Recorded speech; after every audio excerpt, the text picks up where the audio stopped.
probably it is time to go beyond a certain map target of high target or low map target for our patients of septic shock. Perhaps it is time for us to go for a personalized target map in a particular situation in the critically ill patients, especially in patients with septic shock. It is probably reasonable to start the vasopressor therapy with a target map of 60 to 65 millimeter of mercury, as suggested by the surviving sepsis guideline and as suggested by the intervention arm of the 65 trial.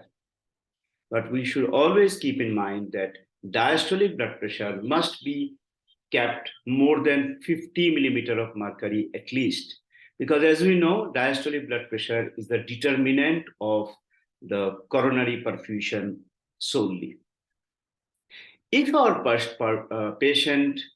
perfusion is maintained with this mean arterial pressure target and the diastolic blood pressure target,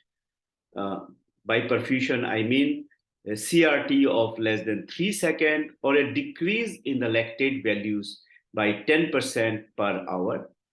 we should continue with the same mean arterial pressure target and the diastolic blood pressure target. However, in patients where the perfusion is not maintained with this MAP target or this DBP target, it is reasonable to look for any evidence of fluid responsiveness in such patients. If the patient is not fluid responsive, and if there is a possible harm from further fluid in such patients, it is a reasonable approach to go for something called vasopressor challenge, where you titrate the vasopressor dose to a map of 80 to 85 millimeter of mercury for a transient period of time. So you look for the CRT after 30 minutes or a look for the lactate change after 2 hours. If there is an improvement in the perfusion in the form of a CRT of less than 3 seconds or a decrease in the lactate value by 10% per hour, then you should continue with this revised MAP target of 80 to 85 millimeter of mercury.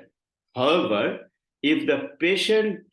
perfusion does not improve with the revised MAP target of 80 to 85 millimeter of mercury, it is reasonable to go back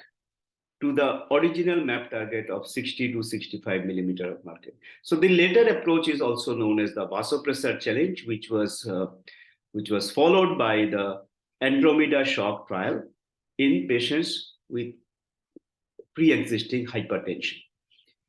The same approach was also followed by the Brazilian researchers in a small study published in 2019 for all patients, irrespective of their underlying hypertension status. So this approach can be a personalized way to target our mean arterial pressure in